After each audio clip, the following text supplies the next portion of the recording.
ஆகாயம் இத்தனை நாள் மண் மீது வீழாமல் தூணாக தாங்குவது காதல்தான்.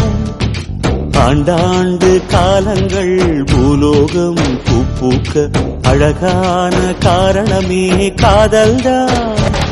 பஞ்சபூதங்கள் யாவும் காதலின் அடிமை, நாட்கள் 7 காதலின் கிழமை, 9 கோள்களும் காதலை சுற்றி வரும். மரம் ஏற ஏணியை தந்தால் மலையில் ஏறி கொடியேற்றும், குண்டூசி கையில் தந்தால் கிணறே தோண்டிவிடும். வெறுங்கல்லை வைரக்கல்லாய் காதல் பார்வை மாற்றிவிடும், வெந்நீரில் விட்டால் கூட காதல் மீன் நீந்தும்.